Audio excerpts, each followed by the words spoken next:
com a chegada lá nos anos 40, 50, com a vinda das indústrias para o Brasil, veio a indústria do medicamento.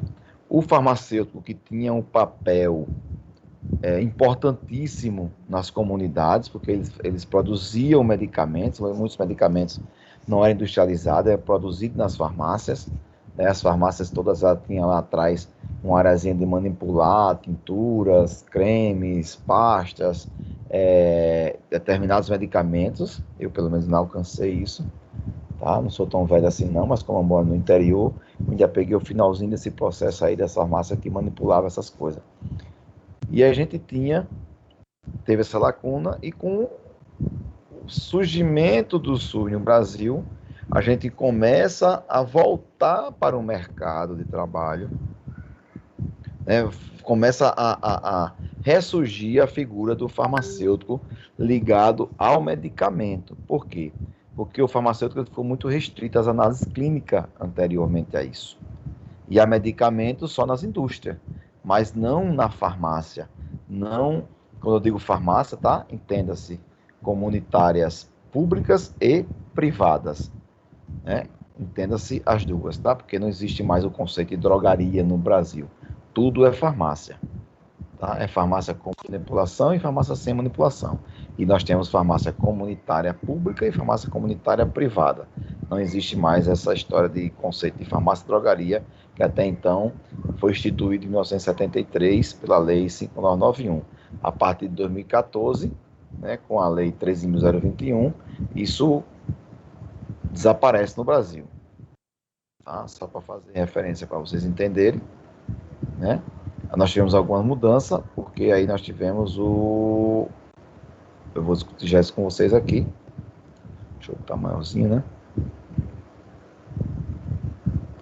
Tá. E aí a gente volta, né, a ressurgir nesse contexto, mas meramente pela questão logística, tá? Porque para atender uma demanda que na época o serviço de saúde brasileiro tinha, que era esse descontrole com a questão do medicamento. Não existia um uso racional, não existia condições de igualdade para as pessoas receberem medicamentos, não existia uma condição em que as pessoas tinham as suas necessidades atendidas pela falta de seleção, de uma programação bem feita, né, com bases científicas na epidemiologia. Era muito complexo nesse sentido.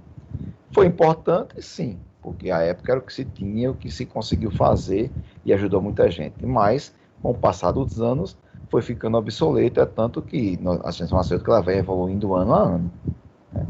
E aí é um conceito importante para vocês entenderem que em 1914, né, nós temos um conceito brasileiro instituído em lei, tá aqui, que diz que entende-se por ciência farmacêutica o conjunto de ações e de serviço que visem assegurar a assistência terapêutica integral. Então, veja que ela vem justamente na questão, né, na questão que eu falei para vocês, na base do que diz o sistema de saúde brasileiro. Então, veja que ele diz assim, assistência terapêutica integral e a promoção, a proteção e a recuperação da saúde nos estabelecimentos públicos e privados que desempenham atividade farmacêutica, tendo o medicamento como insumo essencial e visando ao seu acesso e ao seu uso nacional. Então, veja que nós temos um conceito no Brasil, já existia conceito na emergência farmacêutica há muito tempo, tá? Isso não é nada de novo, porém, com essa situação toda, nós temos esse conceito instituído em lei. Antes, ele, apesar de ter na lei, quando se falava sempre na lei 5991, era uma lei que é voltada especificamente para o comércio, né? Mas agora nós temos uma lei que ele versa sobre a assistência farmacêutica, como assistência terapêutica integral, que é o que garante a nossa Constituição, que todo mundo tem direito à assistência à saúde e terapêutica, inclusive farmacêutica. É o que foi dito lá na 8080. E aí o Brasil vai incorporando esses conceitos, e hoje, como o conceito atual, ele fala nisso porque ele vem dessa forma. Porque é importante a gente lembrar o que é farmácia. Nós não temos mais farmácia e drogaria. Nós temos farmácia no Brasil. Então, farmácia é uma unidade de prestação de serviço destinada a prestar assistência farmacêutica, assistência à saúde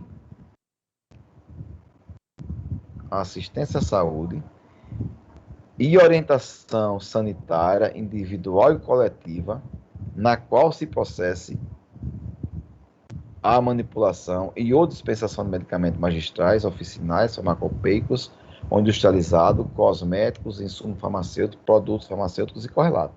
Então veja que o conceito de farmácia no Brasil, graças a esse conceito, minha opinião, eu fiz parte do grupo que conseguiu aprovar essa lei no Brasil, eu fazia parte da comissão parlamentar do Conselho Federal de Farmácia a esta época, e a gente se debruçou de 2013 até 2017 para concretizar um projeto que, graças a Deus, deu certo, que estava parado há 29 anos no Congresso Nacional e chegamos a essa lei. E aí é importante por quê? Porque a gente tem essa mudança hoje instituída em lei.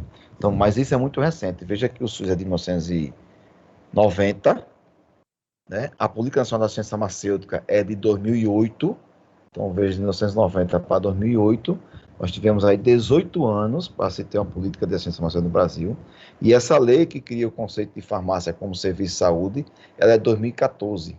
Então, se você pegar da criação do SUS para 2014, nós temos aí 1990, 2000, dá 10 anos, 2010, 20, 24 anos ainda, de chão que nós vivemos, que nós rodamos para chegar nesse contexto, que agora é que está se implantando no país esse modelo, graças ao próprio SUS.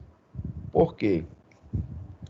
Quando a Anvisa vem, que aí vai ser um capítulo a parte que a gente falar mais na frente, e ela institui os serviços farmacêuticos em farmácia comunitária privada, e vem agora na pandemia e diz que farmácia é um serviço essencial à saúde e que libera a realização de testes rápidos em farmácia, ela concretiza o que está colocado chamando de saúde.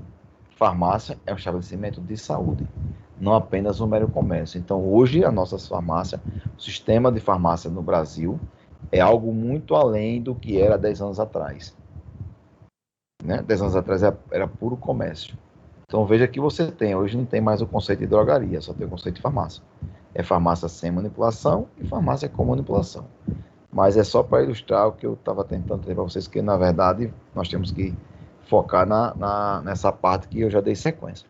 E aí, quando o Brasil ele traz essa situação da ciência farmacêutica para o serviço público, com muita ênfase, ele vem por dois caminhos. No serviço público de saúde, pela gestão do medicamento. Nas farmácias comerciais, nas farmácias comunitárias privadas, pelo controle da venda do medicamento da portaria 344. E aí outro ponto importante para se pensar. Em 1998, o Brasil institui a portaria 344, que regulamenta o comércio de medicamentos sujeito a controle especial. E lá diz que a guarda desses medicamentos é privativo do farmacêutico. Foi nesse momento que as farmácias comunitárias privadas, que a gente ainda chama de comerciais, leva para dentro da farmácia a figura do farmacêutico para fazer o controle da venda deste medicamento, controle de estoque, o mapa para ser levado para a vigilância sanitária. Então veja que só em 98 o SUS é criado em 1990 pela Lei 8080, regulamentado, Ele é criado pela Constituição em 88, regulamentado em 90, e em 98 a farmácia privada tem essa situação. Praticamente 10 anos depois da Constituição Federal. E aí o farmacêutico ele ficava muito preso a essa questão da logística do medicamento, tanto no serviço público como no serviço privado. que não deixa de ser algo importante, tá? Bom, cheguei numa base que eu queria trazer para vocês entenderem onde é que nós estamos situados como disciplina.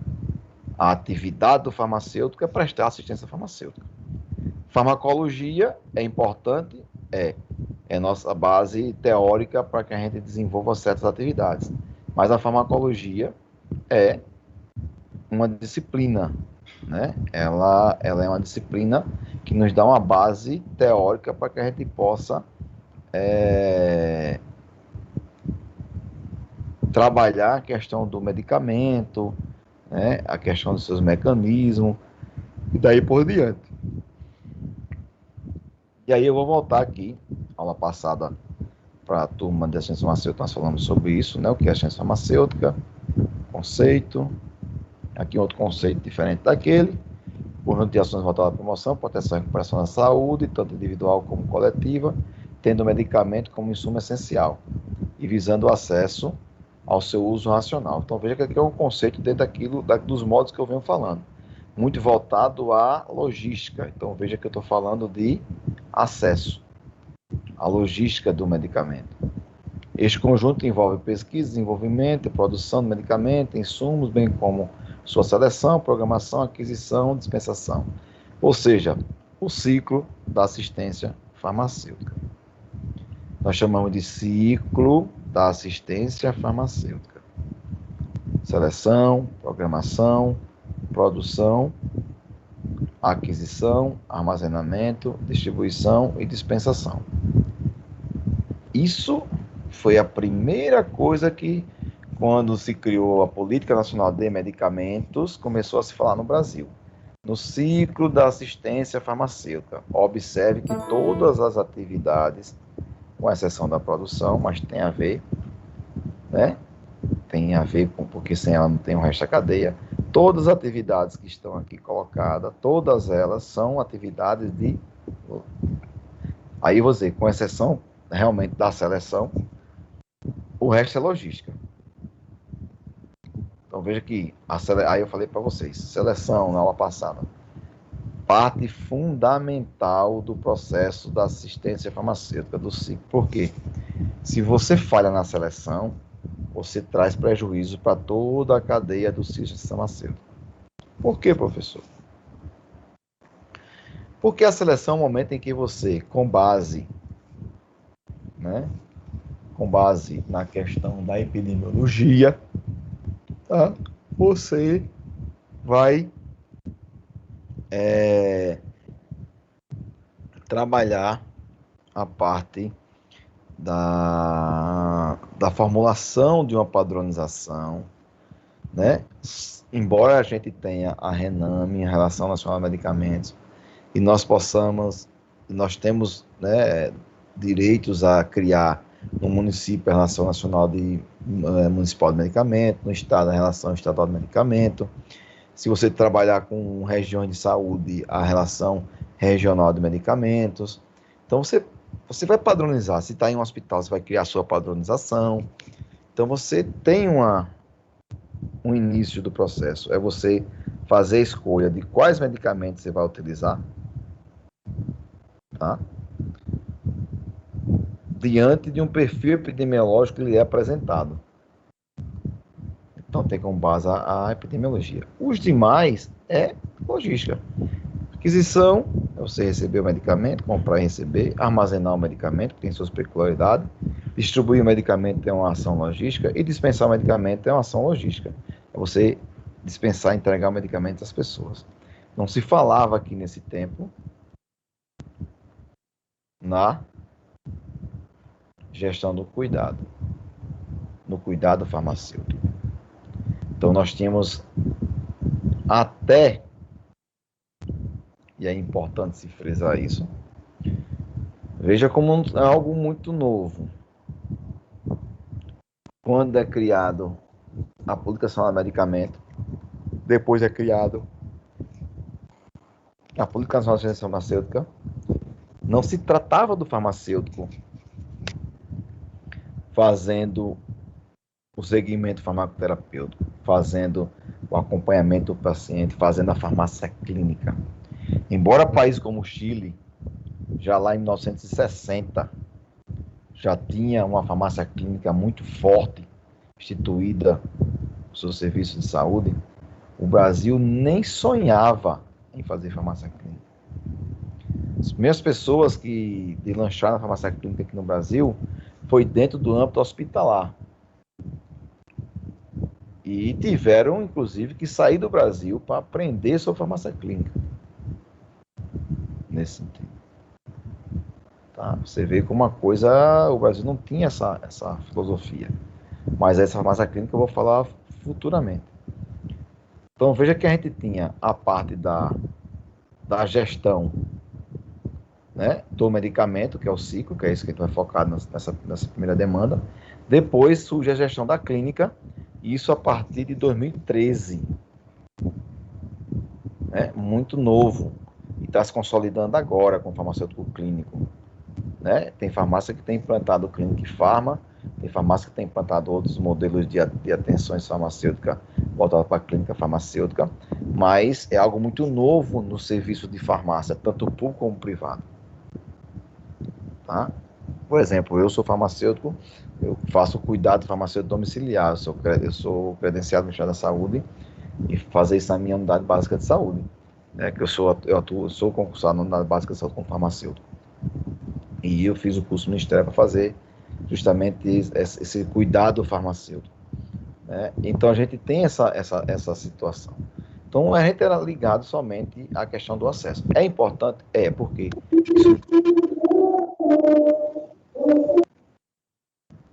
é importante, porque a questão do acesso não acabou.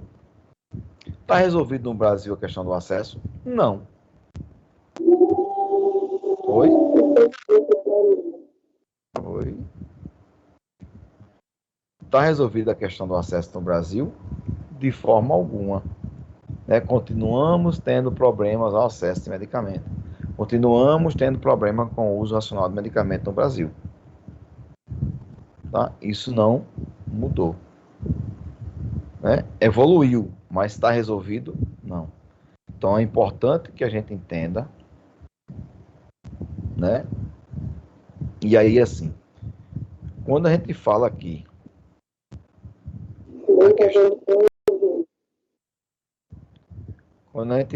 na questão do acesso, que é esse primeiro quadro, que é o quadro da logística, o acesso ele tem como base fundamental o uso racional do medicamento.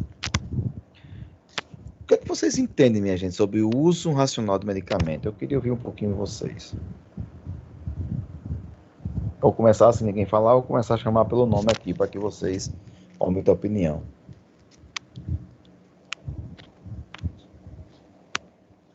Amanda, o que é que você entende como uso racional de medicamento?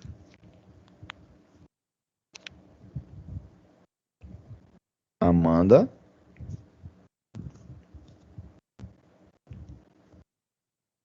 Oi. O que é que você, na sua opinião, o que é que você entende como uso racional de medicamento? O uso racional como eu posso falar? Como se fosse a forma correta de você usar o medicamento. Exemplo, a questão do antibiótico. Você vai começar um tratamento, você tem que terminar o tratamento, você não pode parar ele. Pela questão dos anticorpos e tudo mais. É o que eu entendo. Muito bem, muito obrigado. Depois eu vou resumir tudo que vocês falaram para a gente tocar nesse assunto. Vitória, o que é que você tem a nos dizer sobre a questão do uso racional do medicamento? Alô, Vitória?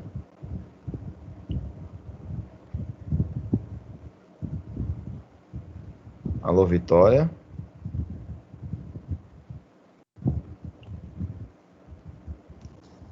Vitória não tá não, né? Leonardo?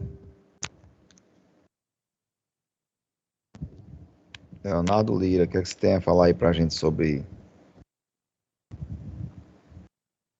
Boa noite, professor. Boa noite. Você O tem uso dizer isso racional é usar o medicamento com cuidado, né? Com cautela, não exagerar, esse tipo de coisa. Uhum. Por aí também. Rita.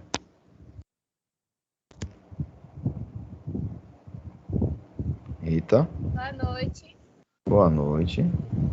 Então, professor, meu pensamento é bem parecido também com o da Emily. Para mim, o uso racional de medicamentos é você utilizar, né, usar o medicamento de forma correta, como é mandado na prescrição e tal, através do médico. Para mim é isso. Certo. Me chamou a atenção só que você disse ali um negocinho, mas depois eu toco no assunto. Cláudia. Cláudia Maria.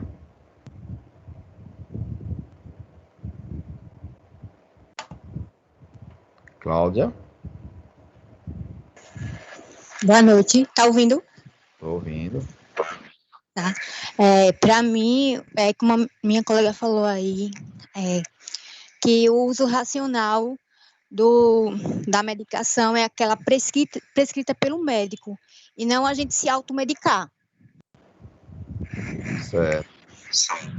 Comprar remédios, né? Como exemplo, paracetamol, que atinge muito o fígado, né? Às vezes tem pessoas que têm doenças crônicas e não sabem, né? E prejudica até a própria saúde. Certo, tem a ver com isso também. Valeu, obrigado. Arthur. Sim. Pode falar aí. E você, o que você Para mim, seria o paciente fazer o uso correto do medicamento que é passado. Certo. Beleza. Erinaldo.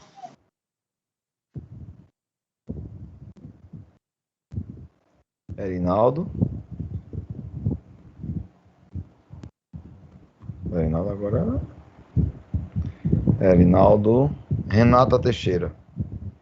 O que é que você acha, Renata? Boa noite, professor. Boa noite. Eu entendo que tem que tomar da forma correta, prescrita pelo médico, como a minha amiga falou, horário correto e os dias, quantidade de dias certos. Certo. Sheila. Emanuela. Boa noite. Eu tenho acostumado, se o seu nome é Sheila, você é Emanuela. Eu prefiro que me chame de Sheila, só no final, para me chamar de Emanuela, para dar o diploma. Tá certo. Boa noite. Boa noite. Eu entendo que o uso racional seja, como vários outros falaram aí, né? Em questão da dosagem, o horário, a miligrama correta, essas coisas. Por aí, né? O medicamento na validade, tudo certinho. Certo. Alguém mais, gente, quer falar alguma coisa para que a gente possa dar sequência? Não? Bom, o que vocês estão colocando para mim aqui tem sim fundamento dentro do que é o uso racional de medicamento, né? Não deixa de ter, não está dentro do que está dito como uso racional de medicamento. Vamos ver aqui o conceito para a gente poder, né, destrinchar isso melhor.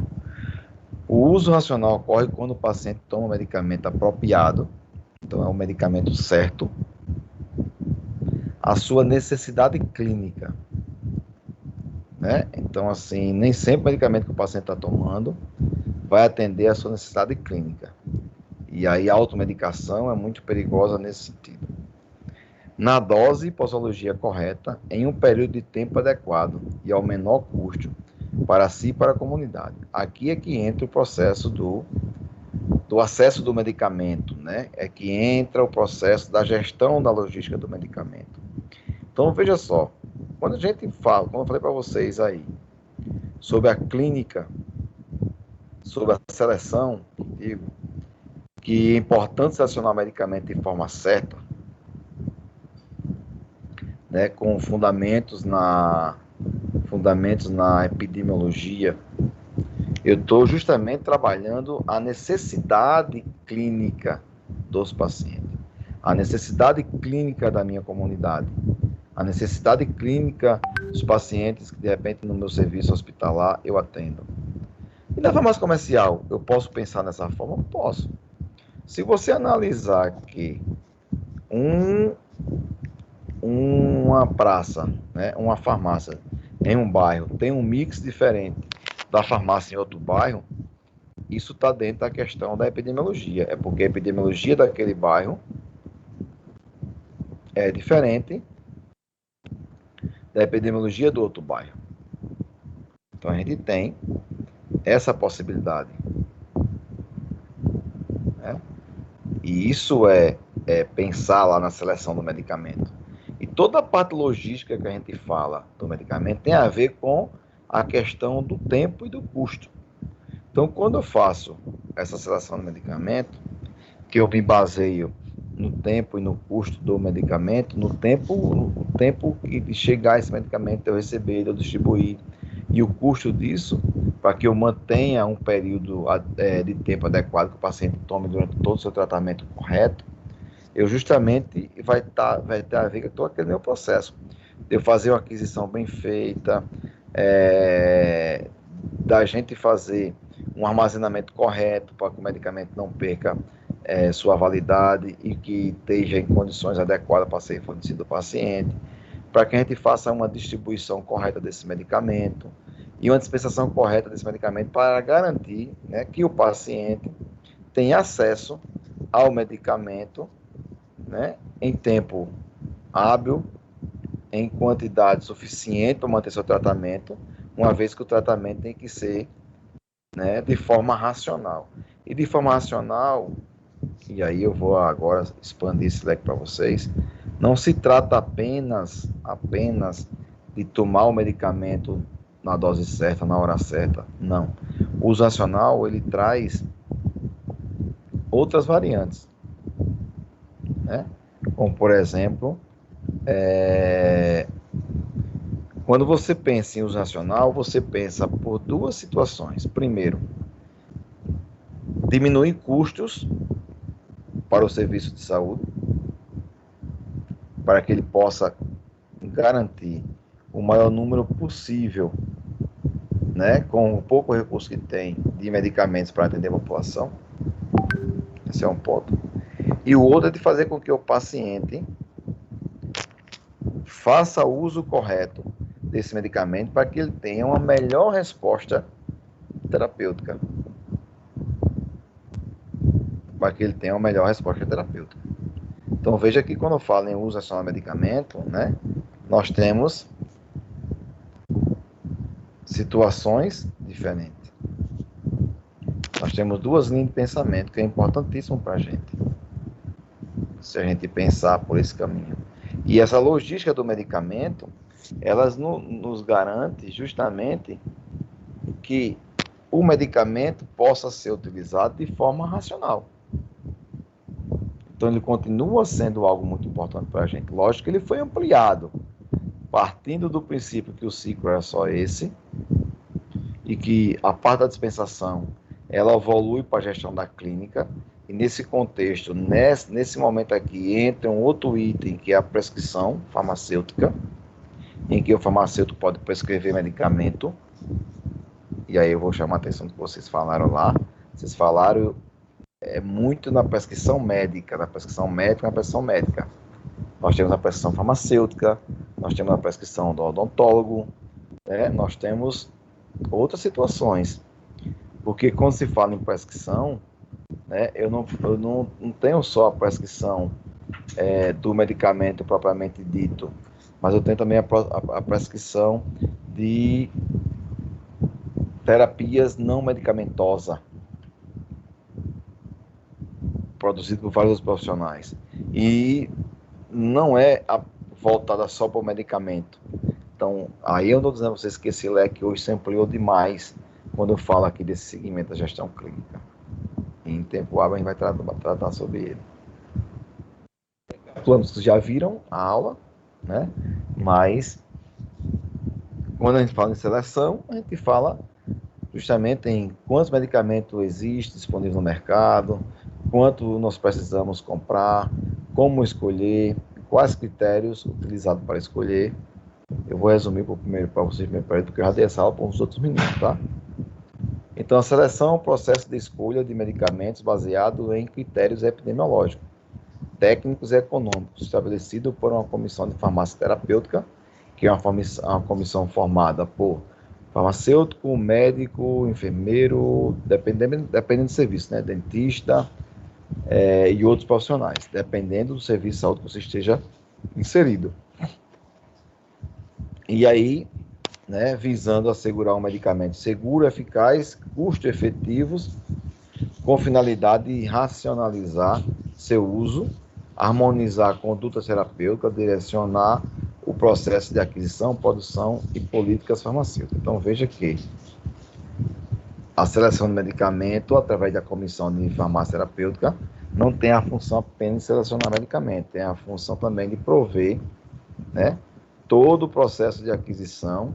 Ela vai fazer justamente esse início do processo, produção do medicamento e políticas farmacêuticas. Por que políticas farmacêuticas? Porque aí se instala, por exemplo, os protocolos, né, as condutas. Por exemplo, eu atuo no hospital, eu tenho 2 vínculos, eu atuo no hospital de plantão e sou do município. Então, no hospital que eu trabalho, nós instituímos alguns protocolos. Nessa comissão nós tínhamos farmacêutico presente. Então, por exemplo, determinado medicamento para ser prescrito, é preciso que o prescritor, o médico, ele preencha um formulário específico.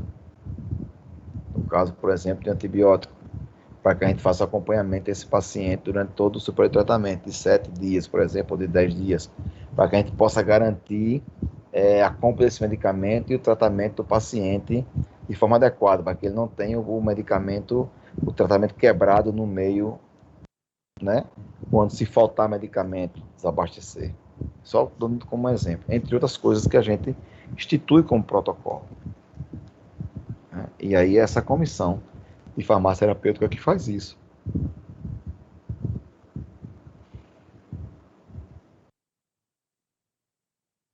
A seleção de medicamento é um processo contínuo, multidisciplinar e participativo, que deve desenvolver baseado em eficácia, segurança, qualidade e custo a fim de assegurar o uso racional do medicamento. E aí nós temos critérios. Necessidade do fármaco. E como é que eu vejo essa necessidade do fármaco? Com base na epidemiologia. Qual é a minha demanda?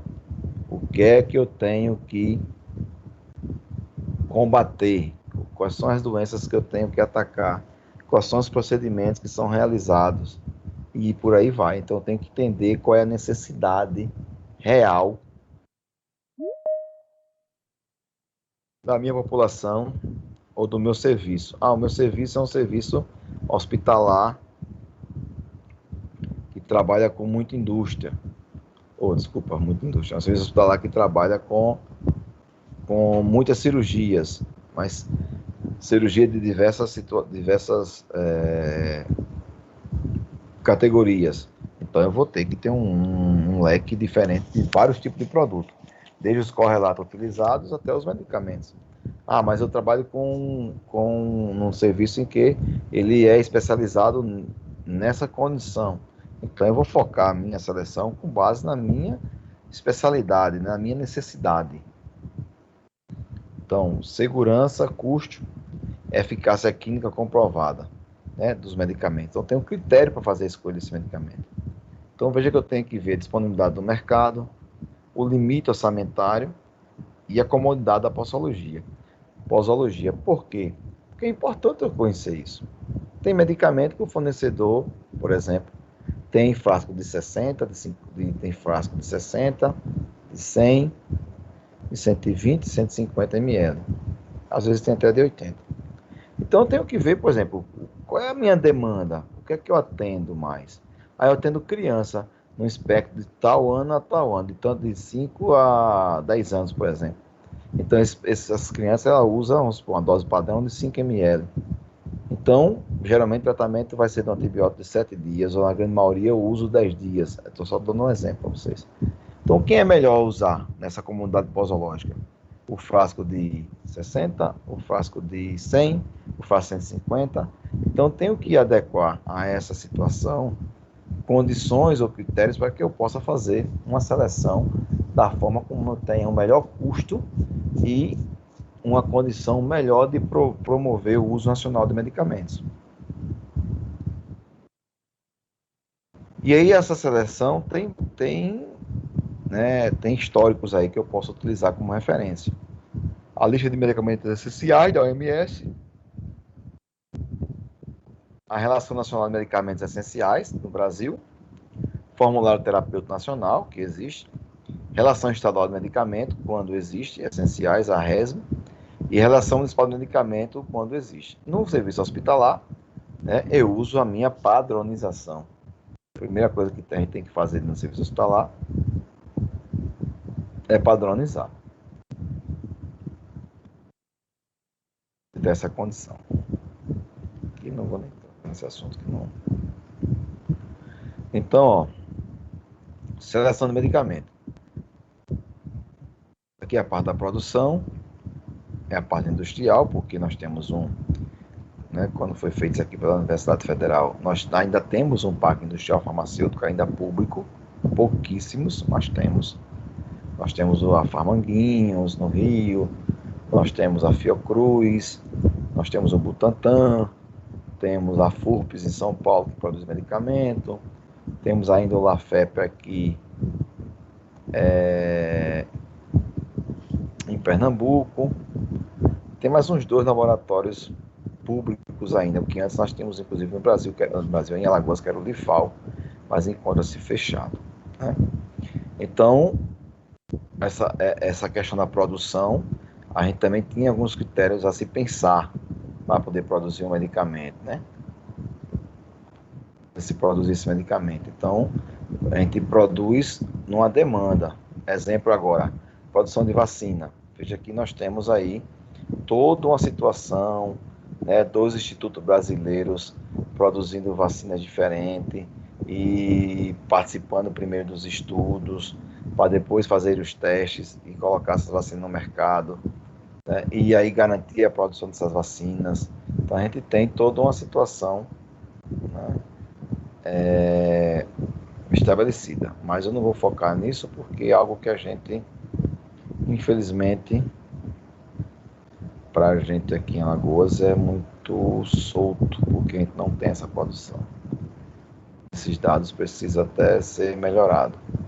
Porque aqui são os laboratórios públicos, o IQEGO ainda existe, mas tem alguns aqui que já, a Biofarmanguinhos, Vacinas e Biofarma, alguns aqui não estão em funcionamento mais. Mas nós temos aqui o Lifal em Alagoas e outros estados aí ainda que funcionam. Você não vai ver esse medicamento no serviço público ou no serviço privado. Você só encontra esse medicamento para o serviço público, né? Embora hoje, com a modernização dos parques industriais, aquele laboratório Platon Adulto está dominando o mercado com os medicamentos genéricos deles no serviço público também.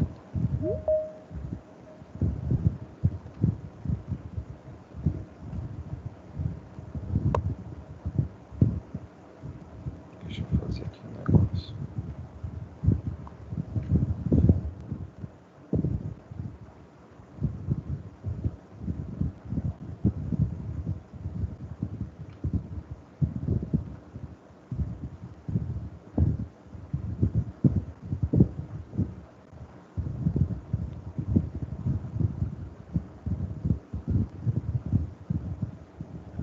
Oi? Estão me ouvindo aí? Então, né? Então, Agora sim. Então uma travada ali. A programação de medicamentos. Então, o que é fazer uma programação de medicamentos? A pergunta principal é: qual quantidade de medicamento necessário para atender uma população? Em específico, aquela população que a gente vai trabalhar com ela. Então, tem que fazer a pergunta. Eu já tenho lá selecionado medicamento A e B, X, Y, Z. Mas, como diz aqui a pergunta, qual é a quantidade? De quanto eu preciso desse medicamento. Lógico, se você está iniciando num serviço, né, novo, que não tem dado nenhum, fica mais difícil para você. Mas se você está trabalhando num serviço que você já tem um consumo médio mensal, um histórico, por exemplo, né, onde você consegue mensurar uma demanda, fica mais fácil. De você fazer essa programação. Então, programar consiste em estimar quantidades a serem adquiridas de forma a garantir a disponibilidade dos medicamentos, previamente selecionados para um serviço ou rede de serviços nas quantidades adequadas para atender as necessidades de uma população por um determinado período de tempo. Lógico, e para isso, aqui para vocês, eu preciso, né, ter meus referenciais, né? Onde é que eu vou buscar essas informações para poder fazer essa minha programação? Então, nós temos requisitos, como, por exemplo, a relação de medicamentos essenciais, é a minha base, disponibilidade de consumo e demanda, atendida e não atendida. A demanda não atendida, essa é a mais complexa, porque a gente tem mania de não registrar aquilo.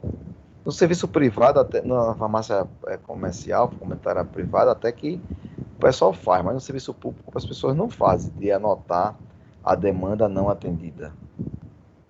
Quem trabalha em farmácia aqui sabe que quando você usa o velho caderninho lá, que as pessoas chegam procurando medicamento que você não tem, você anota aquilo que você não tem, né? E no final do mês você faz um estudo, tudo aquilo que você não atendeu, para você ver se é viável você comprar ou não.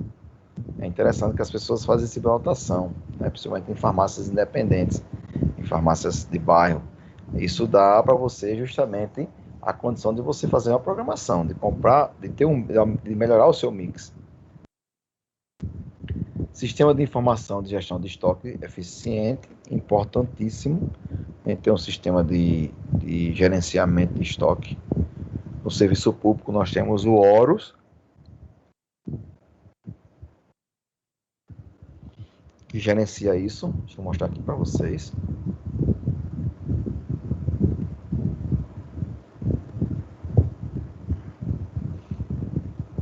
Nós temos para o serviço público, o governo criou esse sistema, onde eu faço a dispensação dos pacientes de tudo aquilo que eu preciso com base no meu cartão SUS do paciente, né? E aqui eu consigo fazer todo uma dispensação com informações importantes do paciente, do médico que prescreveu, a origem da receita. Então, como eu estou aqui, por exemplo, ó, então aqui eu consigo saber uma triagem de onde vem esse meu medicamento, por exemplo, quais são os dados de saúde municipais que está demandando esse paciente. Eu consigo fazer muita coisa no sistema público de saúde. A gente tem um sistema que a gente trabalha nesse sentido, né? E que no final do mês, se eu quiser puxar, eu acho que eu tenho até aqui, se eu quiser puxar um consumo médio, para eu saber de quanto eu usei dos meus medicamentos, eu tenho essa informação.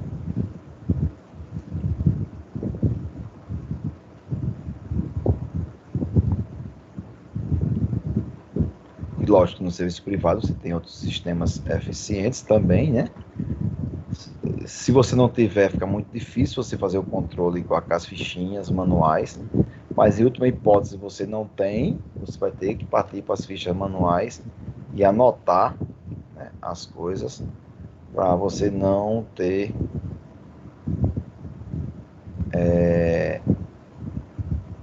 perda, né, de produto por validade e etc.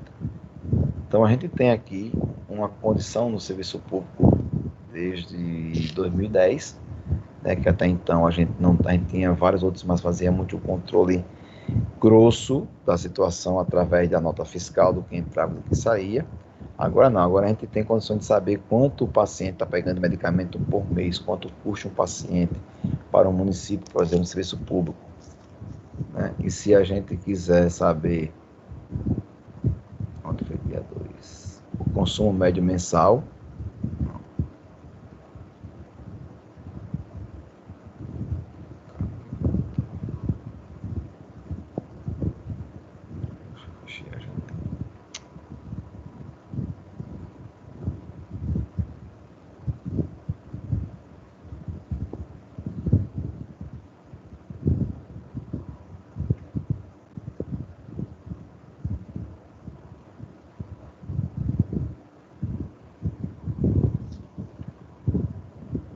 pronto. Se eu quiser saber quanto eu consumi de medicamento por mês, por exemplo, isso aqui é a unidade básica que eu trabalho, a farmácia que eu sou responsável por ela no município, tem esse consumo médio mensal de determinados medicamentos por mês. Então eu consigo ter, né, com isso aqui eu consigo fazer minha programação e fazer o meu pedido para a central de abastecimento farmacêutico. Então hoje a gente tem essa possibilidade, né, que há anos atrás a gente não tinha essa possibilidade de fazer esse tipo de trabalho. No serviço privado, isso é muito mais fácil. Né? Por que é muito mais fácil? Porque você tem aí ferramentas no serviço privado com mais facilidade de você fazer esse controle de estoque e gerar para você os dados necessários para que você faça uma boa programação. O perfil epidemiológico, importantíssimo saber qual é a necessidade da minha população a título de patologias, quais as principais patologias acomete a minha população. Importante saber disso no perfil epidemiológico eu tenho todo o traçado. Eu tenho, por exemplo, como saber sexo, faixa etária de idade, né, porque eu consigo ver a variação de pediatria, de mulheres, de homens, né? Consigo saber por idade, a faixa etária de idade, eu consigo ter uma visão dos principais problemas de saúde da minha comunidade com um perfil epidemiológico. Isso é importantíssimo eu conhecer, porque justamente aquilo que eu falei, ele vai te dar respaldo para fazer uma programação melhor.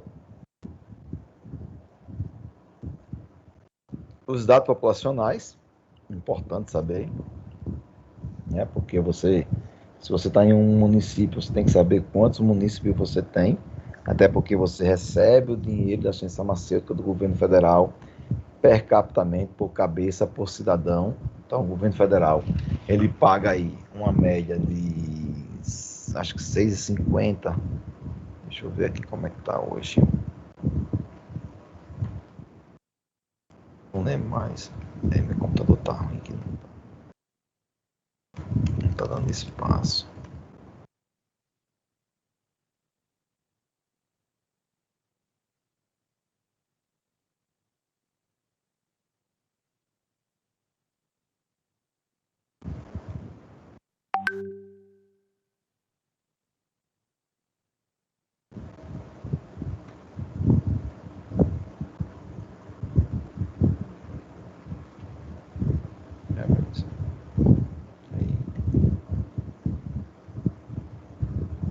Ministério da Saúde, isso é 2007, isso é antigo, né? Teve um reajuste, só não lembro de quanto está aqui. 2009. Então, há uma variação de 5,35 a 6,5. Vamos colocar aqui R$6.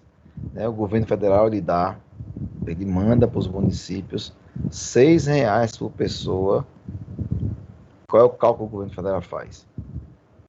Quanto custa, exemplo, a população de Maceió, 1 milhão de habitantes? Ele manda 6 milhões de reais para a compra de medicamento da atenção básica. Tá? Ele pega esses 6 milhões e divide em 12 parcelas. E aí manda todo mês um dozeavos desses 6 milhões, que daria em torno aí de 500 mil reais por mês para a compra de medicamento de atenção básica, tá? Só para vocês entenderem como é que acontece e a necessidade da gente pensar nessa questão dos dados populacionais. Por quê? Porque a gente tem que lembrar que a gente tem um recurso escasso para a compra de medicamento para atender toda a minha população, né? Então essa história de a pessoa tem um familiar que mora no município X, mas aí vai pegar medicamento em Maceió, ou vice-versa, mora em Maceió, vai pegar medicamento no interior vizinho, vai faltar para alguém do interior vizinho, né? Por quê? Porque o dinheiro ele manda, o recurso ele manda de forma per capita para que os municípios comprem para as pessoas da sua população. Isso é para tudo, para medicamento, para exames, para tudo. Consultas especializadas, quando faz no serviço privado. Então, quando você coloca uma pessoa, né, em um local para receber o serviço de um outro local, de um local para receber o serviço em outro local, você vai gerar um custo que não está dentro da programação daquela determinada cidade, tá? Então, conhecimento da rede de saúde local, eu tenho que conhecer quais são os serviços que eu atendo. Eu estou no hospital. Tá, quais são os médicos que eu atendo no hospital? Quais são as cirurgias que eles fazem? Qual é a minha demanda desse hospital? O que é que esse hospital produz de serviço? Para eu saber qual é a necessidade dele. Se eu estou no município, o que é que o meu município oferece? Quais serviços o município oferece? Ele tem especialidades médicas? Quais?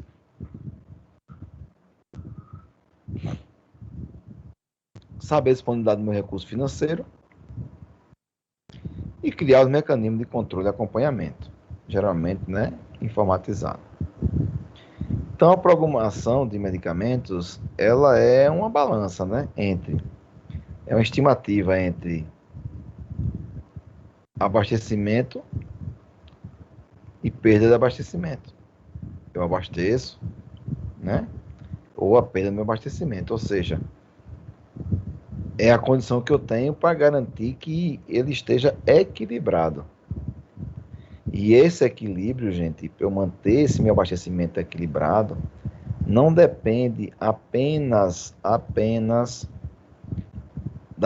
de tudo aquilo que eu falei para vocês anteriormente, no slide anterior, que é a questão desses critérios. Tem um critério que não está ali, mas é de suma importância, que é a qualificação dos meus fornecedores. Por quê? Porque, gente, se você tem fornecedor que não cumpre com os prazos de entrega, essa balança aqui vai tender a ter perda a ter perda do abastecimento, a gerar um desabastecimento, tá? Então, a seleção dos meus fornecedores é muito importante para que você tenha essas possibilidades de garantir, né, que o seu abastecimento vai estar equilibrado, que o seu consumo está sendo suprido, né, está sendo reabastecido, de maneira que não vai faltar e você vai garantir o acesso do medicamento aos pacientes de forma racional.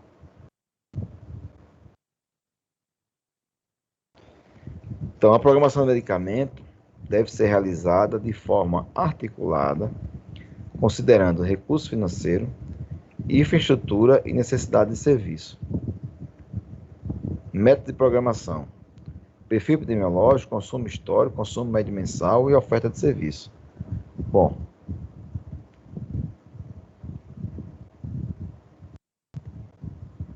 aqui eu apaguei, não foi? Apaguei.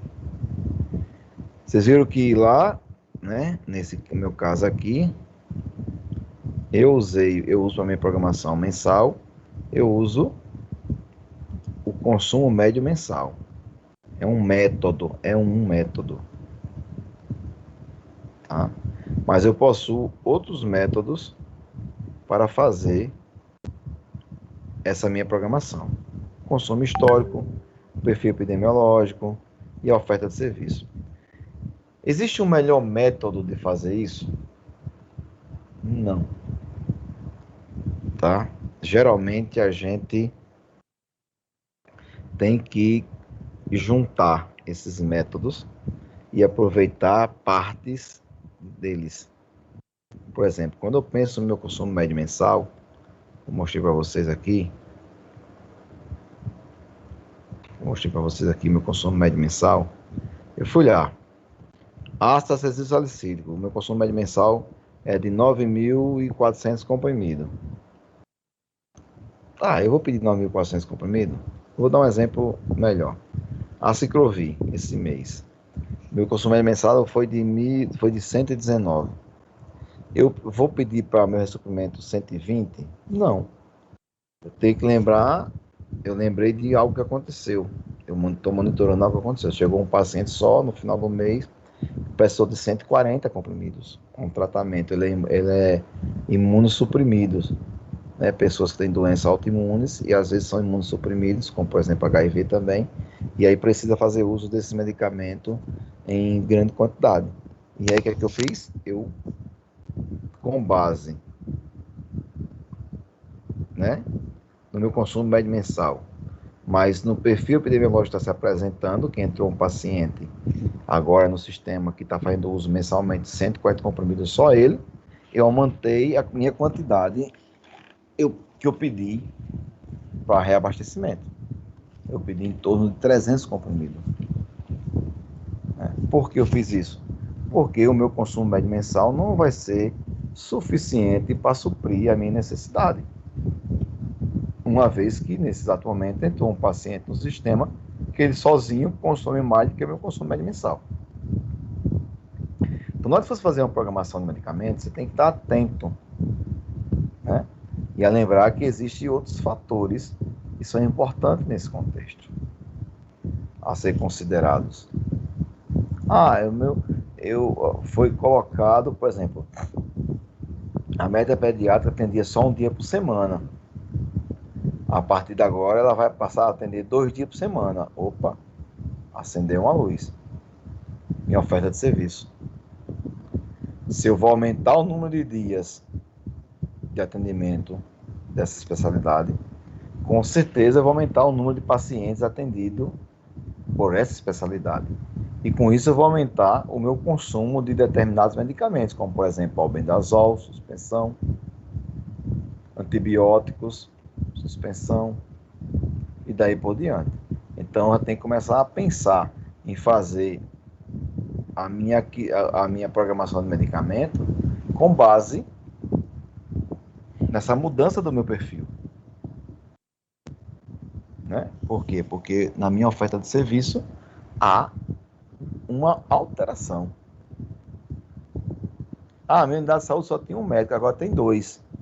Bom, se agora eu tenho 2 médicos, com certeza aquela demanda reprimida que a gente tinha de paciente necessitando de tratamento vai diminuir. A demanda reprimida vai diminuir. Significa dizer que a minha oferta de medicamento tem que ser maior. Por quê? Porque o número de pacientes atendidos vai ser maior. Então veja que eu posso fazer, né, essa relação não apenas usando um parâmetro. Se você usar um parâmetro só, você vai ser muito limitado. Você pode errar mais na sua programação. Você pode ficar desabastecido. Ou pode ficar superabastecido. Né? Por exemplo, vou dar um exemplo para vocês, que eu até fui questionado pela farmacêutica da CAF hoje, que vai trazer o medicamento. Ela chegou para mim e perguntou: Alexandre, você me pediu paracetamol de 750. É porque você está abastecido de paracetamol de 500? Não vai precisar? Aí eu vim aqui e disse, exatamente, o meu consumo médio mensal de medicamento foi de 850 comprimidos, mas eu tenho ainda no estoque o dobro desses aí. Então, eu não tenho a necessidade de pedir agora. Né? Lógico que eu fui conferir lá no estoque como é que estava o produto. Então, eu tenho que observar, por exemplo, eu não fiz o pedido porque eu tenho uma demanda grande. Vou dar exemplo do omeprazol. Eu consumi esse, ainda tenho esse, ou seja, eu tenho aqui uma média, recebo uma média de 9 mil omeprazol ao mês, 10 mil omeprazol ao mês. Mais ou menos. Bom, como chegou atrasado, chegou muito depois do pedido mensal, eu tenho um estoque maior ainda. Mas eu, para fazer o meu mês geral, meu mês completo, eu vou pedir um estoque que eu consiga atingir os 10 mil. Ah, vou pedir os 10 mil? Não, se eu ainda tenho isso aqui em estoque, eu vou pedir para eu complementar os 10 mil comprimidos, né? Dando aí uma margem de 10 a 15% de sobra, para eu poder ter o ressuprimento mensal desse comprimido. Então, você vai usando na questão da programação, você vai usando os parâmetros da melhor forma que ele lhe atenda e dê condições de você fazer uma boa programação. E você não tem a falta do produto e nem tem o produto em excesso. Né? E nem tem o produto em excesso. Também é importante isso. Porque senão você vai estar gerando a possibilidade de perda desse medicamento pela validade. Aquisição de medicamentos. Um outro item lá do ciclo da gestão do medicamento. Como eu compro os medicamentos no serviço público? No serviço privado é bom demais, né? No serviço privado eu posso fazer levantamento de preço com o meu fornecedor e comprar direto, que a gente chama de tomada de preço. Né? Eu mando para o fornecedor A, fornecedor B, fornecedor C. Eu quero a cota para mim. Isso custou R$1, isso aqui custou R$1,10, isso aqui custou 95 centavos. Então eu vou comprar, né, lá no de 95 centavos. Se ele tiver para pronta entrega, lógico. Porque às vezes também tem que pensar o seguinte: tá 95, mas vai entregar daqui uma semana. Sim, eu tenho estoque suficiente para aguentar até daqui uma semana sem desabastecer o meu serviço? Não. Então esse cara não me serve. Né? Eu vou comprar lá no outro, que está de R$1, às vezes um pouquinho mais caro, intermediário, mas ele tem para pronta entrega. Eu estou precisando daquele produto, eu não posso ficar sem o produto. Né? Porque a primeira coisa que a gente tem que fazer é o seguinte: quando você vai fazer, eu esqueci de falar para vocês, quando você vai fazer uma seleção de medicamentos, em um dos critérios que não está aqui nessa apresentação, é você fazer o critério de criticidade dos medicamentos.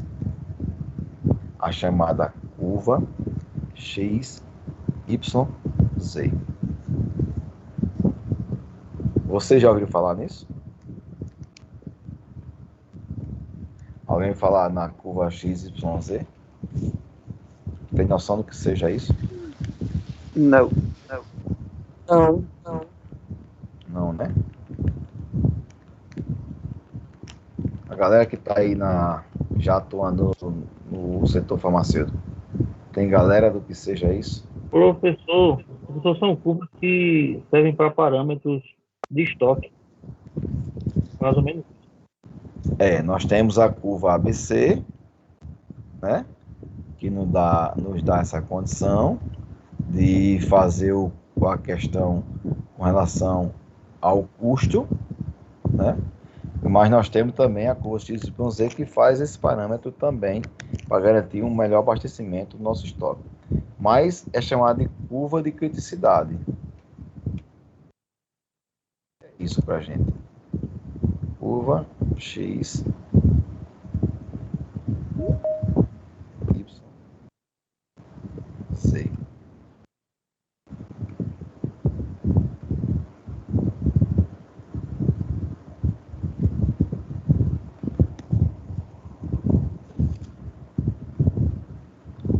Então, a curva XYZ, só para vocês terem ideia, deixa eu ver se essa aqui dá para mostrar para a gente.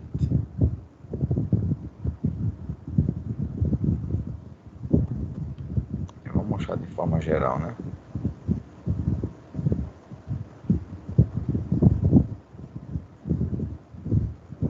Tá. Então, veja só.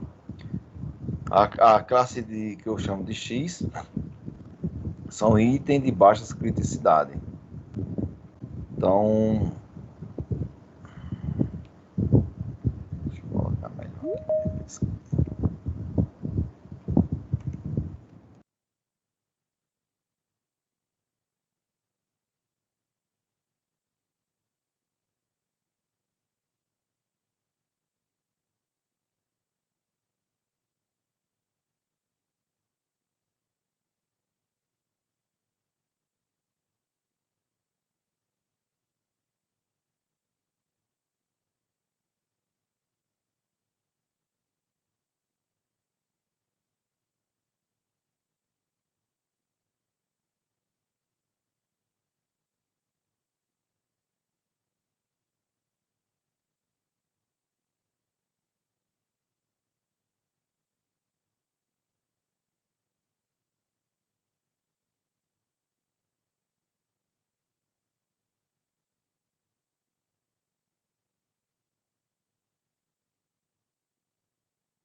Eu acho que o senhor está silencioso.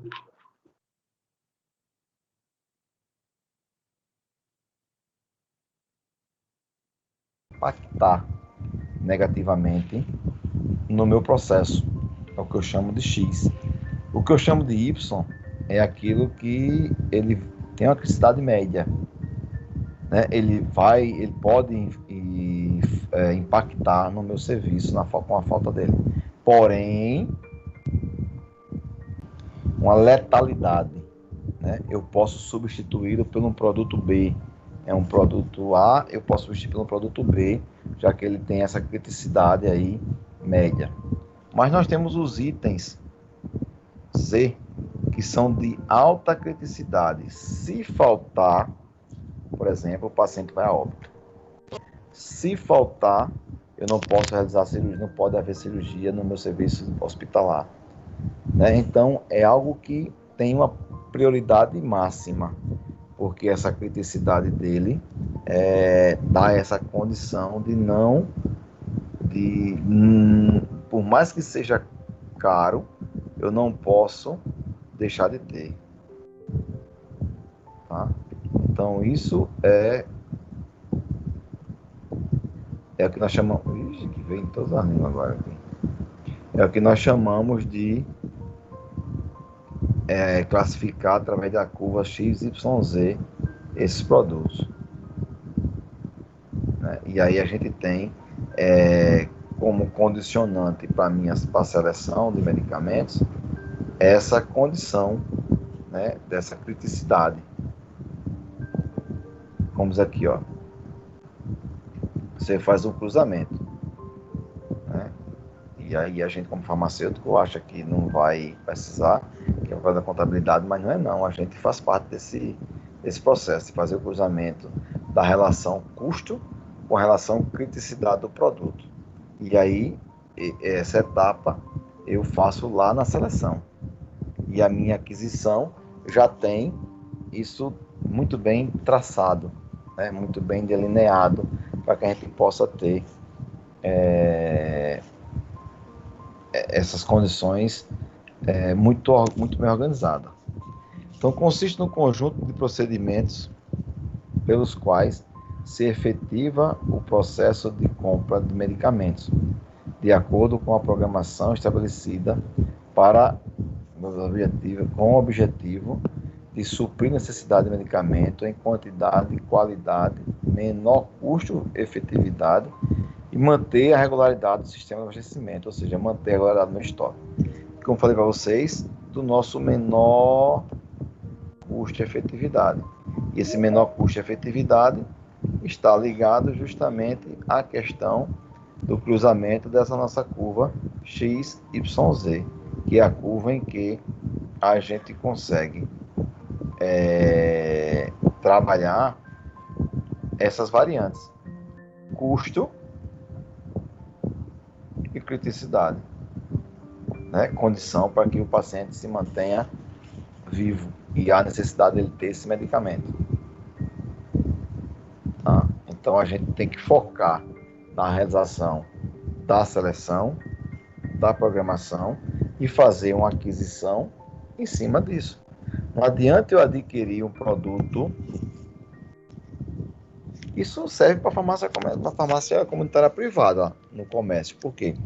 Não adianta eu encher o meu estoque de um produto C, porque tem baixo custo, mas que tem uma baixa rotatividade, uma baixa criticidade. Eu vou empregar dinheiro. Quem trabalha em farmácia aí deve lembrar, né, que de vez em quando há umas promoções nos fornecedores para você fazer a compra casada ou fazer a compra de determinado produto em grande quantidade, que você vai ganhar um prêmio, uma bicicleta, uma TV, alguma coisa desse tipo. E quando você vai olhar o produto que estão te oferecendo, é um produto dessa linha aqui, gente. É um produto dessa linha aqui. Tem baixo valor consumido, ou muitas vezes tem um valor de consumo, como é que eu posso dizer para vocês? Um valor de consumo médio, porém tem uma criticidade muito baixa. Isso significa você deixar o dinheiro parado, né? No serviço público significa desperdício de recursos. No serviço privado significa deixar o dinheiro parado e deixar de ter lucratividade. Vocês que estão no serviço privado, já se depararam com essa situação alguma vez? Pessoal que está nas farmácias. Já. Já, né? Às vezes o fornecedor quer que você compre, mas o teu produto é um produto que está justamente dentro dessas condições, né? Aqui, ó. Por que ele não dá uma promoção nesses produtos aqui?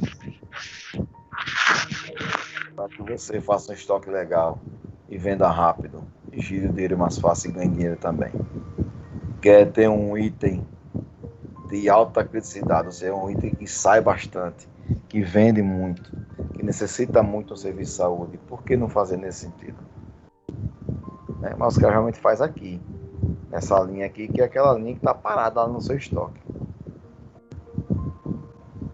Então, quando eu falo em fazer programação, aquisição, seleção, não é restrito apenas ao serviço privado, tá? O serviço público, que digo.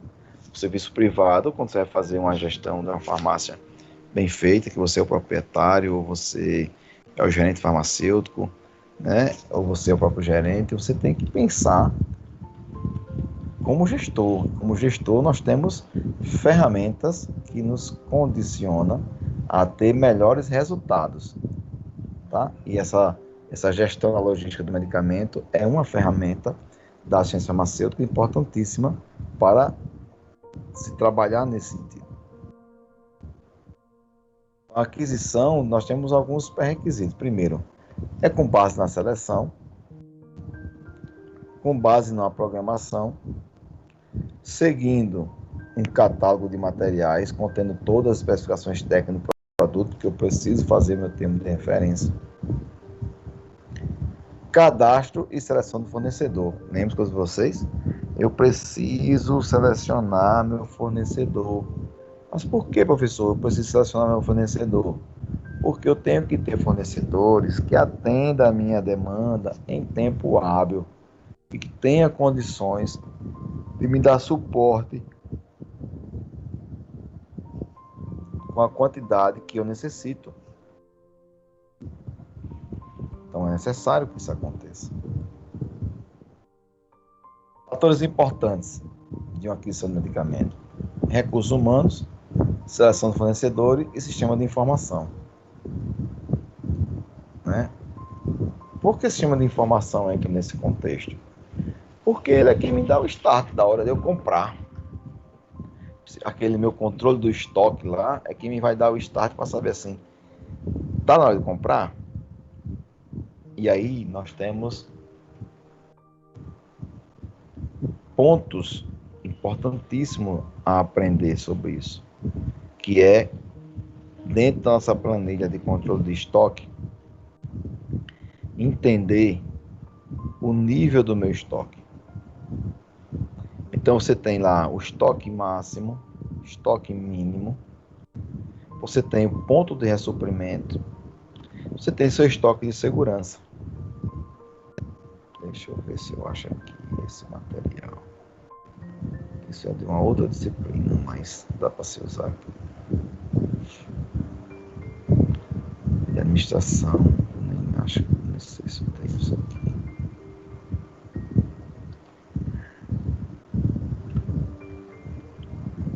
Está no meu HD.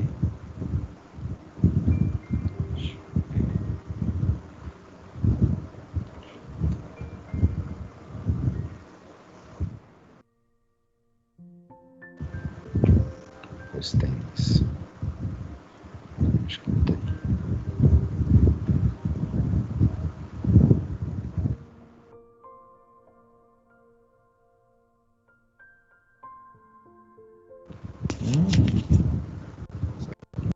Interessante.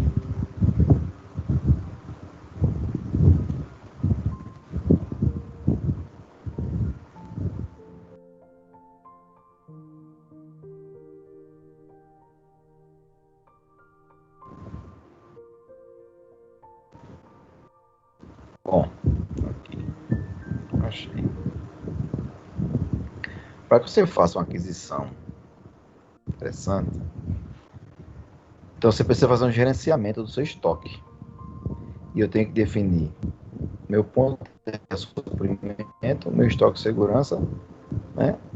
Para eu entender o momento certo de eu fazer a compra, ou de eu fazer a aquisição do produto. Aqui tem parte do estoque. Então, veja só, o que é o ponto de ressuprimento?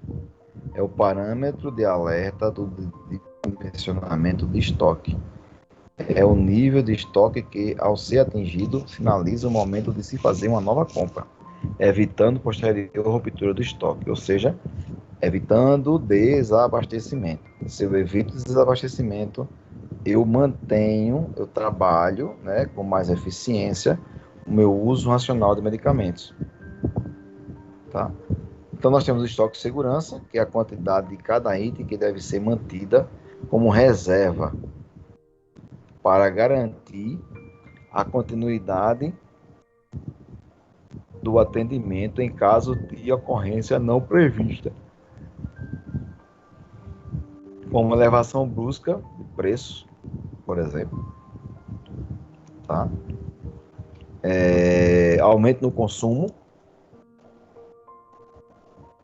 também, e atraso do meu fornecedor. Então, o estoque de segurança ele evita a ruptura do atendimento. Vamos colocar isso na prática. Vamos dar um número exato para que vocês consigam entender melhor. Então, eu necessito de 1000 frascos de um produto.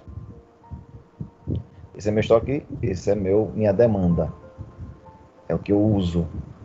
Geralmente, o meu estoque máximo seria 1.200, que é a minha demanda mais 20%. E o que seria meu ponto de suprimento? Meu ponto de suprimento é o seguinte, eu vou criar parâmetro. Então, eu vou dizer assim, quando eu tiver com 500 frascos, está na hora de eu fazer nova compra. Mas por quê? Porque eu já só estou com 50% do meu estoque. Na verdade, eu tenho menos de 50%. Porque 500 frascos em cima de 1.200, eu tenho em torno de 40% aí só do meu estoque, né? Isso é já um ponto a se preocupar. Eu tenho 41, quase 42%, em torno de 40% do meu estoque. E aí eu digo que isso é meu ponto de suprimento. E o que é meu estoque de segurança? Eu vou dizer assim, não. Quando eu tiver com 300 frascos, é meu estoque de segurança. Ou seja, eu não vou desabastecer. Ainda tenho 300 frascos. Porque o meu estoque mínimo seria, vamos dizer aí, 100 frascos. Que tem um estoque mínimo também. Mas meu estoque de segurança, eu diz, não, quando eu tiver atingido 300, chega no estoque de segurança. Significa dizer que eu estou no estado crítico. Que se eu baixar mais do que o meu estoque de segurança, eu posso ter desabastecimento no meu serviço de saúde. Mas eu preciso parametrizar esses pontos para que eu possa fazer uma boa aquisição. Tá? Isso é importante para que a gente possa ter esse controle melhor da aquisição do produto. É necessário, para eu trabalhar o processo de aquisição, conhecimentos técnicos, conhecimentos administrativos, conhecimentos legais, e conhecimentos econômicos e conhecimentos políticos. Não é político partidário não, tá, gente? Conhecimento técnico. É a técnica mesmo, tá? Saber conhecer o produto, forma farmacêutica, via de administração, princípio ativo, concentração e etc. É saber, por exemplo, se eu estou precisando lá de uma amoxicilina 5 miligramas por ml e o meu fornecedor apresenta amoxicilina em 50 miligramas por ml e o fornecedor apresenta um frasco de 250 miligramas por 5 ml, é eu entender que isso é a mesma coisa. Né? É eu entender que isso são iguais. Se eu pensar que 50 miligramas está para 1 ml e o meu outro apresentador disse que 250 miligramas está para 5 ml, se eu dividir 250 por 5, vai dar o mesmo 50 miligramas para 1 ml. Então, isso é conhecimento técnico. Estou dando isso a grosso modo para vocês entenderem. Conhecimento administrativo é isso que eu acabei de dizer para vocês. É conhecer curva de abastecimento, é trabalhar com questões de parâmetros, entre outras coisas. Né? Conhecimento legais é você entender da legislação de compra, é você entender a legislação, saber o seguinte, possivelmente serviço público. No serviço público eu preciso comprar determinado produto, mas eu tenho que entender que existe modalidade de compra. Carta convite, tomada de preço, carta convite, licitação. E isso, nessa modalidade, eu tenho que entender que eu não posso fracionar a compra em várias vezes por ano, que se caracteriza crime de fracionamento, não pode, licitação. Eu tenho que entrar produtos, só existe um fornecedor, então existe o princípio da inexigibilidade, ou seja, eu posso comprar nessas condições porque ele é único. Existem outros parâmetros legais que eu preciso entender como profissional farmacêutico, tá? A importância disso para mim, meu processo de aquisição de medicamento. Conhecimentos econômicos, e aí eu tenho que fazer a relação custo-benefício. Exemplo, distância do meu fornecedor, produto que ele está me oferecendo, né? O que é que esse produto vai trazer de custos agregados, indiretos e direto que possa aumentar, né, o meu gasto com essa situação, entre outras coisas. Conhecimento político é eu conhecer as políticas, em especial as políticas de saúde, porque, por exemplo, eu tenho que entender que na ciência farmacêutica existe um repasse fundo a fundo, que existe a política nacional de ciência farmacêutica, que garante que esse medicamento tem rúbrica que só posso utilizar para determinados medicamentos, que esses valores é o que a gente chama de rúbrica, ele vem destinado a ser gasto com uma situação, não pode ser gasto com outra. Então, uma infinidade de coisas que o processo político, né, envolve dentro do contexto, lógico, que remete ao contexto legal do processo, né? E está muito atrelada essa questão da legalidade, da minha formulação da legalidade da aquisição desse medicamento. Orçamento e finanças, eu tenho que entender disso. Compras consolidadas e ganho de escala, saber comprar, né? Aumentar meu volume para eu ter um ganho de uma baixa de valores, ganho em escala. E fornecimento parcelado. entender o seguinte: se eu tenho, por exemplo, se eu tenho um espaço pequeno, para que é que eu vou receber todo minha compra de soro, por exemplo, se soro é algo de grande volume? Por que não eu fazer a compra e receber parcelado mensalmente a quantidade desse produto, que eu mantenha a minha condição de estocagem organizada e, ao mesmo tempo, o meu sistema abastecido? Estou dando como exemplo um item só. E aí, no serviço público, existem formatos de aquisição. Nós temos a dispensa de licitação, e pode ser por vários fatores, inegibilidade e outros fatores, emergencial, etc., que vai até 8 mil. Hoje aumentou isso aqui, tá, gente? Esses valores são antigos, nós temos uma portaria nova que saiu no final do ano passado. Nós temos o modelo carta-convite, onde os interessados, cadastrados ou não, no mínimo 3, com prazo de divulgação de 5 dias, com a convocação por escrito, é uma carta mesmo que eu convido as pessoas a participar do certame.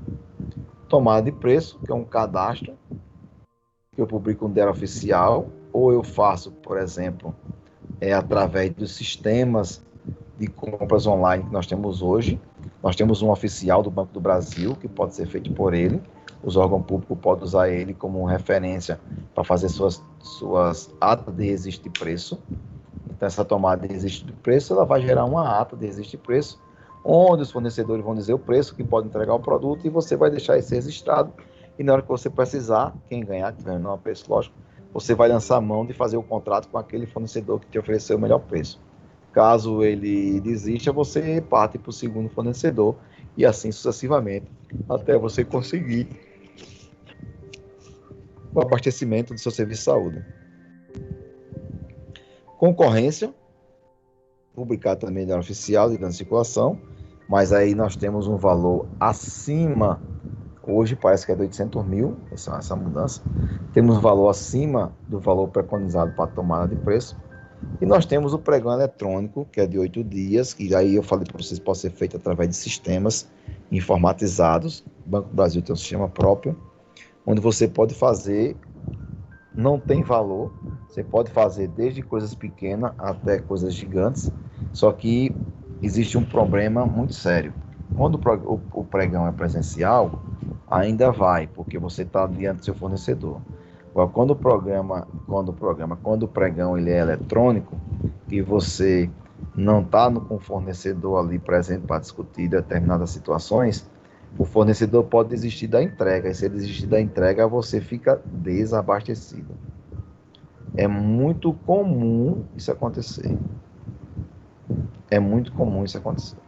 Não podemos confiar nesse tipo de... Apesar de ser uma modalidade excelente, em que você consegue preços importantíssimos, tá? Muito bom preço, mas nós temos determinadas dificuldades, que é a quebra pelo fornecedor dessa condição.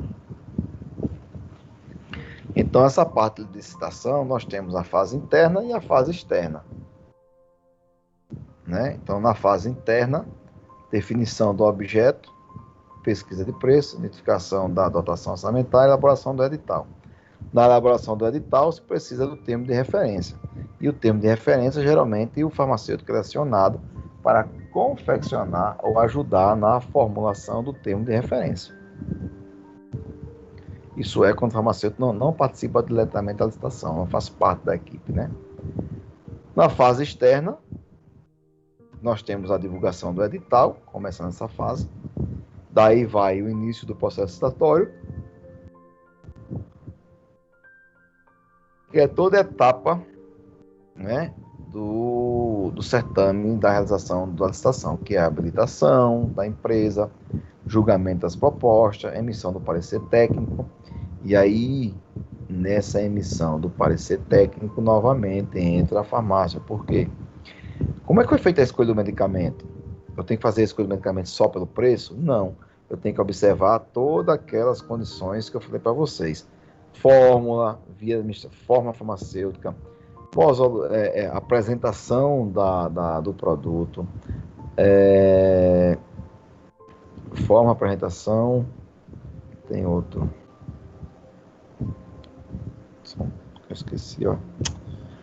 Tem outra condicionante que eu vou olhar para poder fazer o preço. O custo-benefício do uso, os custos indiretos que aquele produto está ali me apresentando, a eficácia clínica desse produto, a condição desse meu fornecedor, né? Várias outras situações que para poder dar o veredito quem é o produto que ganhou. Se você for só por preço, você pode cometer erros muito grossos. Apesar de, para licitação, o preço, menor preço é sempre quem ganha, na grande maioria, mas nós podemos sim dar o parecer, optando por um produto, inclusive com um preço maior, lógico que justificando o porquê dessa nossa decisão. Qual é a vantagem técnica desta decisão? Então, essa emissão do parecer técnico, ele é muito técnico mesmo, né? Quando é feito de forma séria, é técnico ao ponto de que o farmacêutico está extremamente envolvido nesse sentido.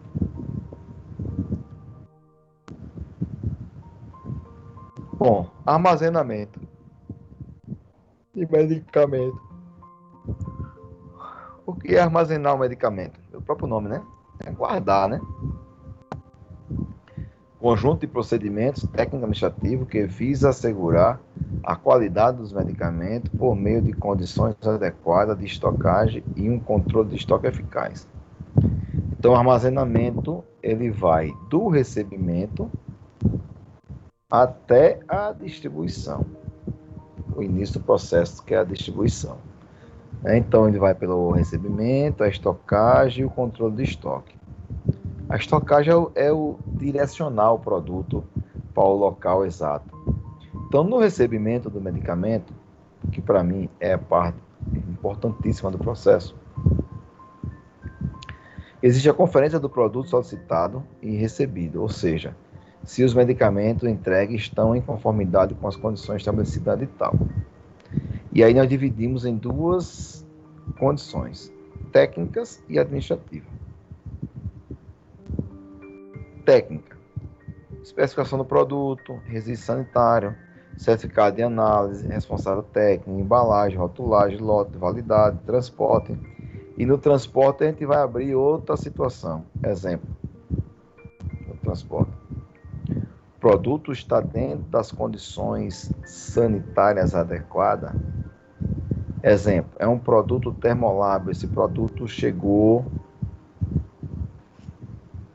e é refrigerado. Chegou na temperatura permitida pelo fabricante que esse produto tem que estar para garantir o mínimo de estabilidade do produto? São perguntas a ser feitas. Só como um adendo desse processo. Administrativos: análise documental da nota fiscal. Exemplo, o lote que está no medicamento é o mesmo lote que está descrito na nota fiscal? Não, então tem que trocar. Ou troca o medicamento, ou faz uma carta de correção, ou troca a nota fiscal. Mas não pode, pela questão da rastreabilidade, a nota fiscal ter um lote e o produto que você recebeu ter outro lote. Não pode. Nome do produto está certo, prazo de entrega do produto, quantidade de produtos veio certo. Se o preço que o produto chegou à nota fiscal, mesmo que a empresa aceitou no edital de licitação. No edital ela vendeu a R$1, ela está entregando R$1,20. Eu não posso receber. Por quê? Porque é ilegal. Tá? Tem que seguir exatamente o que está no edital. Contagem física. Quantidade solicitada versus quantidade recebida, se está batendo estas quantidades. Então, gente, isso aí são itens do recebimento. No armazenamento, na estocagem, nós temos, consiste em ordenar adequadamente o produto em áreas apropriadas de acordo com suas características específicas e condições de conservação exigidas. Termoláveis, na geladeira. Se for seguir a temperatura, se é de 8 a 12 graus, é um local. se é acima de 8 graus, de 9 a 15 em outro local, e daí por diante. Aqueles produtos de grande volume destinados a ficar embaixo, dos pequenos volumes a ficar mais alto, se a empresa for, se o estoque for verticalizado, separar produtos líquidos de produtos sólidos e depois armazenar de forma seguindo a questão da ordem alfabética e levando em consideração a validade. Os produtos com a validade menor ficam na frente, os produtos com validade maior ficam atrás, para que não tenha perda desses produtos e daí por diante. E aí nós temos as boas práticas de estocagem de medicamentos. Existe manual para isso, né? Então, área de recepção, expedição, grande volume, medicamento e controle especial, que tem que estar em área fechada, restrita, termoláveis e etc. A área de armazenagem deve ser livre de poeira, lixo, roedores e insetos. E aí eu tenho que ter o controle de desinfestação, ratização, controle de umidade, controle de temperatura, todos os controles necessários para que eu tenha boa estocagem. Ordenar de forma lógica, manter distância entre os produtos de paredes e piso, manuseio adequado dos medicamentos pode afetar a sua integralidade, principalmente as propriedades organolépticas, podem ser afetadas.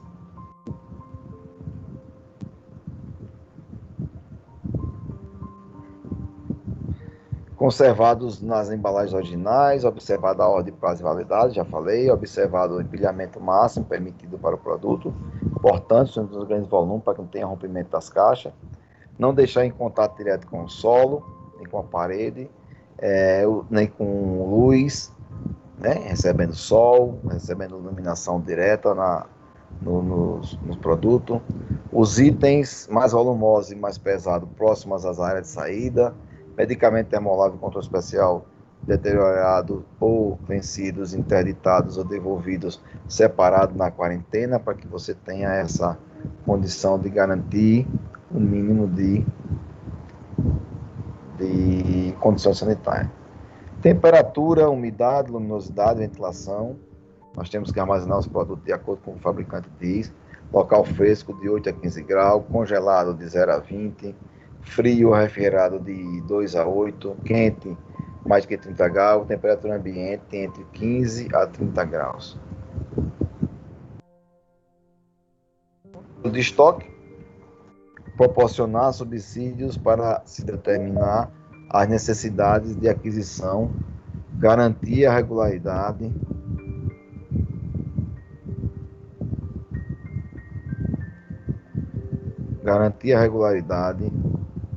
do abastecimento, eliminar perdas e desperdício, elementos de previsão, tempo de reposição, estoque mínimo, estoque de segurança, ponto de ressuprimento. Nós falamos sobre isso. Sistema de controle informatizado ou manual, inventário, de preferência no sistema de controle informatizado, se não tem que fazer com as fichas mesmo, né? Você vai fazer, vai pegar, imprimir a sua quantidade e fazer o inventário. Eu, pelo menos na farmácia que eu trabalho, todos os meses eu faço inventário. Ontem mesmo eu fiz o inventário e hoje eu pedi. E aí eu detectei que alguns produtos foram feitos saídas erradas. Vamos buscar no sistema quem errou, e tinha, por exemplo, lá um produto em que no sistema a pessoa colocou a frequência errada, e quando dispensou, entregou 90, mas quando baixou no estoque, baixou 900 comprimidos. O resultado, no meu estoque tem a quantidade, no meu sistema tem uma quantidade menor. Então eu preciso dessas informações muito bem alinhadas. Há necessidade de se fazer inventário para que você evite justamente essas perdas e até mesmo para que você mantenha um controle da validade. É importante o inventário, você consegue visualizar esse tipo de coisa. Documentação e arquivo. Então tudo que a gente faz tem que ser documentado e arquivado. Vou deixar essa parte de distribuição e dispensação de medicamento para outra aula, porque quando eu passar na dispensação eu já quero engrenar na outra parte. Se bem que distribuição de medicamentos. O que é distribuição de medicamento? Conceito. Consiste no suprimento de medicamento às unidades de saúde em quantidade, qualidade e tempo oportuno, Distribuição do medicamento deve garantir rapidez, segurança, entrega e eficiência no controle de informação. Bom, a distribuição do medicamento depende do serviço que você esteja. Se está no hospital, a distribuição do medicamento há para os setores, há para as farmácias satélites, e você tem que garantir que isso esteja redondinho, né? Rapidez, segurança, controle de informação, por quê? Para que não se tenha perda de validade, extravio, né? Desvio, entre outras coisas. Se você está num serviço grande, por exemplo, está em um município ou no estado, e você tem em outras unidades de saúde, então o seu estoque vai sair da central de abastecimento para as unidades de saúde, seja ela básica, de média ou de alta complexidade. Se você está numa rede de farmácia, você tem a sua central de abastecimento, sua logística, como por exemplo, a Pague Menos. Pague Menos tem a central dela lá em Fortaleza. Lá em Fortaleza, os caras trabalham com essa parte de distribuição muito fortemente e manda tudo para cada farmácia individualmente. Não chega para Maceió geral, chega para Maceió, cada farmácia recebe o seu lote. Permanente também tem sua própria distribuidora. Ela faz o mesmo tipo de trabalho, cada um tem a sua demanda. E daí por diante, né? Drogazil, entre outros. Existe outras formas de fazer distribuição? Existe. Por exemplo, se você trabalha no sistema corporativo, como por exemplo o processo da Farmácia Trabalhadora de Alagoas. São vários CNPJ, são vários donos, mas é o mesmo grupo econômico. O que eles fazem? Fazem compra direcionada. Compra a quantidade de cada um e os distribuidores já entregam em cada uma das lojas as quantidades compradas. O que eles fazem? Comprar tudo junto, no volume, para baratear custo, baratear preço. Então, você tem várias formas de trabalhar o processo de distribuição, tá? Mas tem que ser um processo rápido e um processo em que você tenha essa possibilidade de manter organizado. Esse material, Fábio, ele vai estar gravado, tá? Depois eu vou disponibilizar no portal um livro, 2 materiais, impresso e o slide. A Fê também fez essa pergunta. E a distribuição tem fluxo, né? Por exemplo, no caso do Ministério da Saúde, distribui direto para o Estado, tem fornecedores que o Ministério compra, que distribui direto para o Estado, ou distribui direto para o município, depende do tipo de produto, se é do componente básico, componente estratégico, componente especializado. Né? O Estado, por exemplo, distribui para o município distribui para as unidades de saúde. O Estado pode distribuir para as unidades de saúde aqui, pode. Eu vou até depois melhorar esse slide e colocar uma seta para cá. Por quê? Depende da situação. Por exemplo, o Estado de Alagoas tem o HGE, tem a SAMU, tem o Edo Agreste, tem vários hospitais agora em Maceió, tem vários hospitais no interior, então ele distribui direto do Estado para unidade de saúde. O município distribui do município para várias unidades de saúde que eles têm.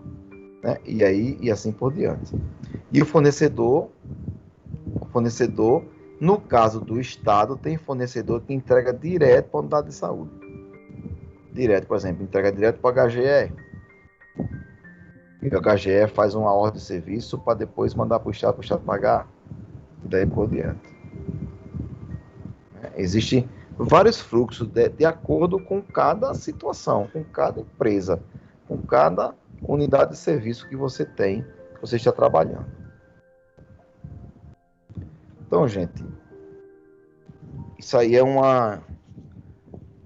que eu tenho para mostrar para vocês sobre o ciclo da ciência farmacêutica. Lógico que ele termina a dispensação, mas a dispensação eu vou deixar depois, porque na dispensação eu já vou emendar com outra linha de raciocínio, que é a parte da prescrição e da dispensação, eu digo, qualificada, onde entra o serviço farmacêutico mais refinado. Alguma pergunta? Querem trazer alguma informação para o contexto? A palavra está com vocês agora.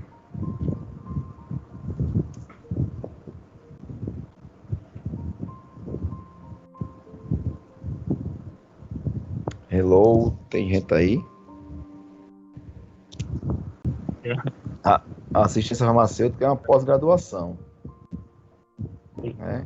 A ciência farmacêutica, você chega a fazer uma pós-graduação específica em assistência farmacêutica, para você ter ideia de como a gente pode de tal magnitude que tem essa condições, né?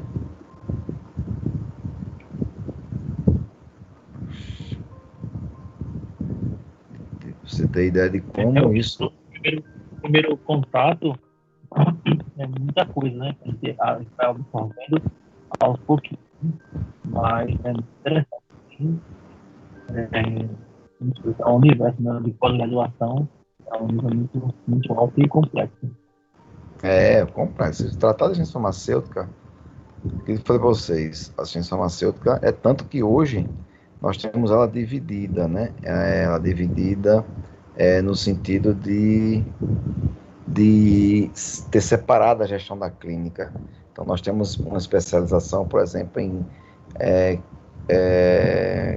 clínica farmacêutica, que é voltada especificamente para a clínica, e que faz parte do ciclo de ciência farmacêutica, é dispensação, é prescrição e clínica farmacêutica, né? E temos a parte da ciência farmacêutica voltada para a gestão.